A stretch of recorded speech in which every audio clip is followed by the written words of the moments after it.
नमस्कार, आप देख रहे हैं गुड न्यूज टुडे। आपके साथ में हूं शुभम सिंह। होली के मौके पर मन में अनायास ही उत्साह उमंग का संचार होने लगता है। फिजा में गजब की रौनक घुल जाती है।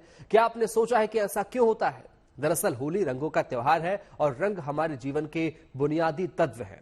हमारे शरीर के भीतर अगर रंगों का संतुलन रहेगा तो आभाव में भी प्रसन्नता महसूस होगी। अगर रंगों का संतुलन गड़बड़ाएगा तो फिर तमाम ऐश्वर्य के बाद भी अवसाद घेर लेगा। इस खास पेशकश में हम आपको बताएंगे रंगों का हमारे तन, मन से और आत्मा से क्या रिश्ता है। जैसे ही होली शब्द की ध्वनि कानों में पड़ती है, मस्ती के साथ उत्साह, उमंग की तरंगे मन को आनंद के रस से सराबोर करने लगती हैं।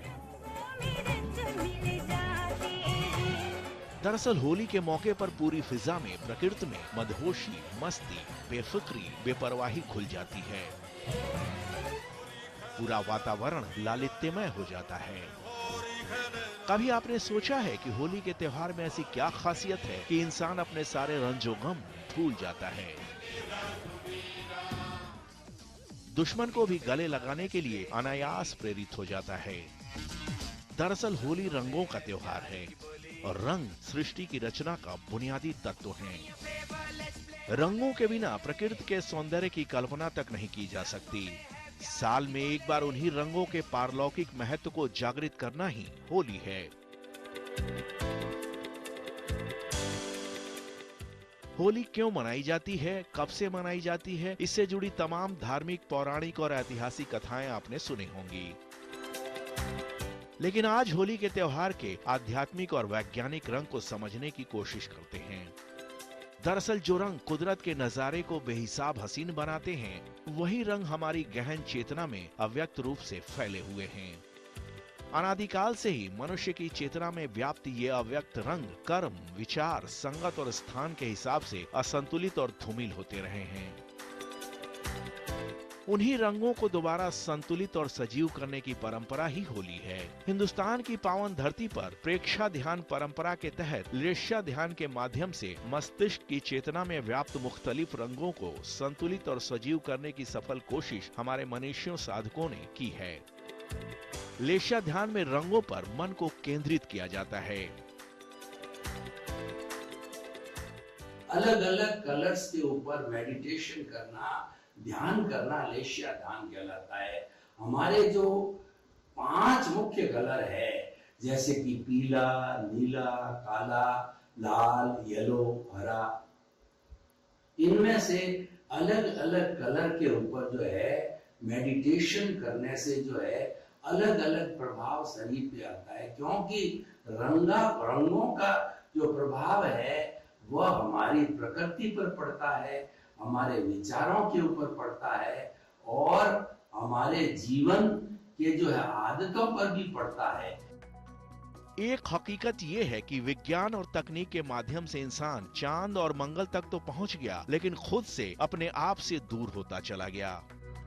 आपको ये जानकर हैरानी होगी कि मन की चेतना पर अंकित मुख्तलिफ रंगों का असंतुलन और क्षरण शारीरिक बीमारियों और मानसिक अवसाद का बड़ा कारण है। पहले तो आप ये जान लीजिए कि कुदरत के 5 प्रमुख रंग लाल, पीला, हरा, नीला और सफेद हमारे भीतर स्थायी भाव से मौजूद हैं। लेष्या ध्यान के माध्यम से इन्हीं रंगों को निखारने, शुद्ध करने की कोशिश की जाती है। आपको किस रंग का ध्यान करना है और शरीर के किस केंद्र पर करना है, इसका भी अपना अलग ज्ञान विज्ञान है। सबसे पहले तो आप ये जानिए कि किस रंग का आपके शरीर, मन और मस्तिष्क पर क्या प्रभाव पड़ता है। ज्ञान तंतु निष्क्रिय हो जाते हैं और हरे रंग की कमी मानसिक अवसाद पैदा करती है। रंगों का असर और प्रभाव जानने के बाद आपके मन में सहज सवाल उठेगा कि ये रंग हमारे शरीर में होते कहाँ हैं और इन्हें निखारने और शुद्ध करने की प्रक्रिया क्या है। मतलब ये कि लेष्या के तहत हम शरीर के किस स्थान पर किस रंग का ध्यान करें। शरीर में नीले रंग का स्थान कंठकूप है। कंठकूप पर नीले रंग का ध्यान करने से क्रोध कम होता है और मन में प्रसन्नता का संचार होता है। लाल रंग का स्थान दर्शन केंद्र है। दर्शन केंद्र पर लाल रंग का ध्यान करने से मन में ऊर्जा का संचार होता है, जड़ता दूर होती है। पीले रंग का स्थान ज्ञान केंद्र है। ज्ञान केंद्र पर पीले रंग का ध्यान करने से अज्ञानता दूर होती है। हरे रंग का स्थान आनंद केंद्र है। आनंद केंद्र पर हरे रंग का ध्यान करने से मन में उत्साह उमंग का संचार होता है, अवसाद दूर होता है। सफेद रंग का स्थान ज्योति केंद्र है। ज्योति केंद्र पर सफेद रंग का ध्यान करने से मन में अलौकिक शांति का संचार होता है। जो है हमारा जो ज्योति केंद्र है, यानी ये केंद्र जहाँ पर हम टीकी लगाते हैं, दोनों भ्रुकुटियों के जो है मध्य का जो केंद्र होता है वह ज्योति केंद्र कहलाता है। उस ज्योति केंद्र पर हम चमकते हुए वाइट चंद्रमा का अगर ध्यान करते हैं तो हमारा कषाय उपशमन होता है। यानी हमारे जितने तरह के जो कषाय है, क्रोध, अहंकार है, माया, लोभ है, उन सभी का जो है वो करने से, वो ध्यान करने से कषाय। हमारे प्राचीन मनीषियों ने अपनी साधना के दम पर इस सत्य को जाना कि अगर मन में तमाम तरह के विकार हैं तो फिर आपको आनंद रस की अनुभूति नहीं होगी। होली से पहले होलिका दहन और उसके बाद रंग गुलाल खेलने की परंपरा में इसी आध्यात्मिक दर्शन का रहस्य छिपा हुआ है। होलिका दहन का मतलब है अपने मन में मौजूद नेगेटिविटी का दहन। नेगेटिविटी खत्म हो जाएगी तो फिर पूरी दुनिया रंगीनियत से भर जाएगी। ना सदा तिन्नो सदा तिन्नदानीं नास्तिद्रजो नो व्योमा परो यत् किमावरी वः कुह कस्य शर्मन्नम्भः किमासीत् गहनं गभीरं न मृत्युरासीदमृतं न तर्हि न रात्र्या अनासीत् प्रकीर्तिः।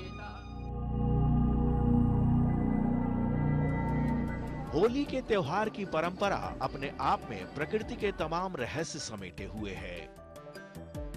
उन्हीं रहस्यों के साथ खुद को एकाकार कर लेना, उन रहस्यों से पर्दा उठाकर परम तत्व का साक्षात्कार कर लेना होली की असली सिद्धि है। होली का महात्म्य ये है कि इंसान तो इंसान, स्वयं भगवान भी होली खेले बिना नहीं रह सकते। राधा कृष्ण, सीताराम, उमा महेश सबके होली खेलने की पौराणिक परंपरा मौजूद है। सनातन के सिद्ध महात्माओं महापुरुषों की मान्यता है कि जिस तरह लौकिक संसार में लोग एक दूसरे पर रंगों से भरी पिचकारी मार के होली खेलते हैं, उसी तरह साधु संतों और साधकों के अंतर मन में होली चलती है, जहां आंतरिक नयनों की पिचकारी होती है और भगवत प्रेम का रंग होता है।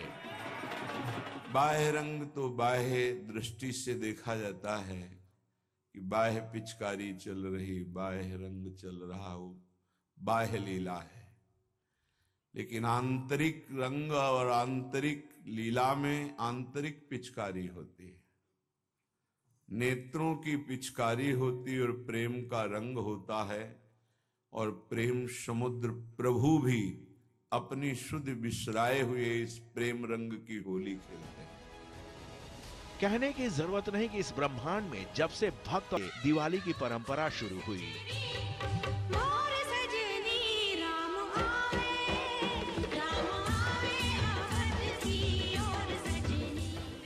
माँ दुर्गा ने जिस दिन महिषासुर का वध किया, उस दिन से दुर्गा पूजा की परंपरा शुरू हुई।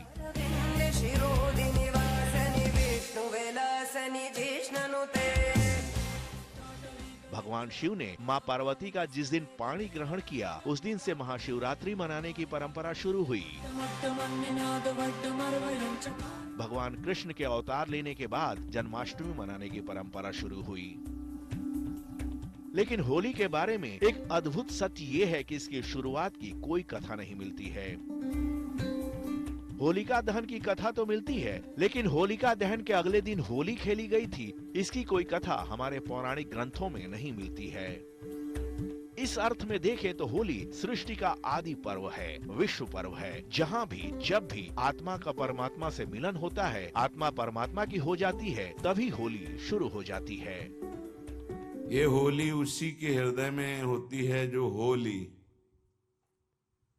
जो हुए नहीं है प्रियालाल के, वो इस रंग को देख ही नहीं सकते, समझ ही नहीं सकते। और इस रंग का फल है कि प्रेम रंग ऐसा चढ़ जाए कि फिर काम रंग, क्रोध रंग, रोग, मोह, मद, मत्सर किसी का प्रभाव इस रंग पर ना पड़े, तभी माना जाएगा होली।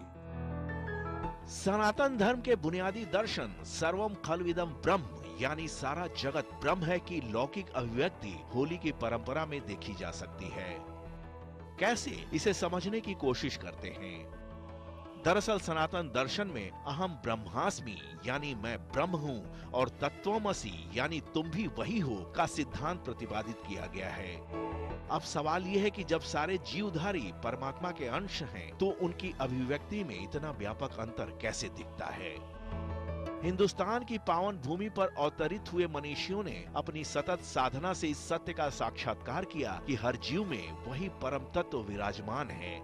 लेकिन पूर्व के कर्मों और उनसे उत्पन्न मनोविकारों की वजह से हम अलग अलग रूपों में दिखते हैं। इसका मतलब ये हुआ कि अगर हम मनोविकारों काम, क्रोध, लोभ, मोह, मद, मत्सर पर विजय पालेंगे तो फिर परमात्मा के रंग में रंग जाएंगे। अब होली से पहले होलिका दहन की परंपरा हमें अपने मनोविकारों पर विजय पाने की ही प्रेरणा देती है।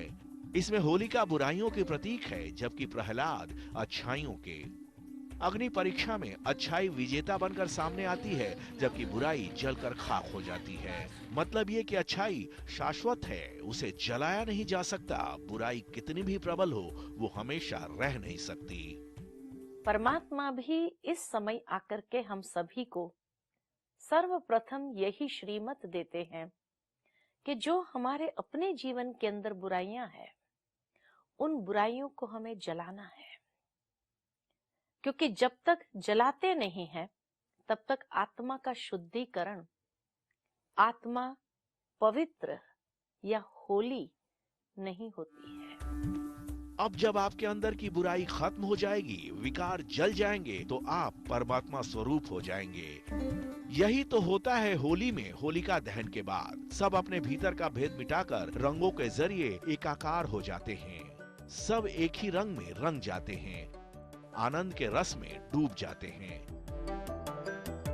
यानी अहम ब्रह्मास्मि और तत्वमसि के सनातन संदेश का रंग पूरे वातावरण में फैल जाता है। होली आई रे, होली आई, देखो होली आई रे, खेलो खेलो। कमाल यह है कि होली के मौके पर प्रकृति भी लौकिक संभाव की सरगोशी करने लगती है। होली आने से पहले पतझड़ का मौसम चला जाता है और सदाबहार वसंत में तमाम वृक्षों पर नए कोपल मन को आनंद रस से सराबोर करने लगते हैं। रंग बिरंगे फूल प्रकृति का श्रृंगार करने लगते हैं। खेतों में फसल की बालियां लहलहाने लगती हैं। कुल मिलाकर पूरी प्रकृति मनमोहक रंगों से अपना 16वां श्रृंगार कर जनमानस को परमात्मा के साथ एकाकार होने का संदेश देती है। सनातन चिंतन में परमात्मा को सच्चिदानंद माना गया है, यानी जो शाश्वत है, चैतन्य है और आनंद का आधार है। इसका मतलब अपनी चेतना में सतत आनंद की अनुभूति ही होली है। So holy, if those of you who are not aware of this, on this day all over India, people throw colors at each other. They drench themselves in color. This is the day people are head to toe in all kinds of color, to symbolize that the essence of life is exuberant. आत्मा परमात्मा का मिलन हो तो उत्साह, उमंग, आनंद की सहज उत्पत्ति होती है। भक्त और भगवान के मिलन में भी रंगीनियत का यही आलम होता है। ब्रज की होली की तमाम परंपराओं में यही रंग देखने को मिलता है। बरसाने की हुरियारिन नंदगांव जाकर भगवान कृष्ण को उनके गांव आने का न्योता देती हैं। इसका मतलब ये हुआ कि जब आप बुराइयों पर विजय पा लेते हैं, तो परमात्मा का आह्वान करने की प्रेरणा मन में जगती है। अगले दिन स्वयं कृष्ण बरसाने के हुरियारों को अपने गांव नंदगांव आने का न्योता देते हैं। इसका मतलब ये हुआ कि आत्मा की शुद्धि के बाद भगवान और जीव का भेद मिट जाता है और भगवान उस जीव को अपने गांव यानी अपने धाम में आने का न्योता भेज देते हैं। ब्रज की लठमार होली इसी आध्यात्मिक क्रिया की लौकिक अभिव्यक्ति है।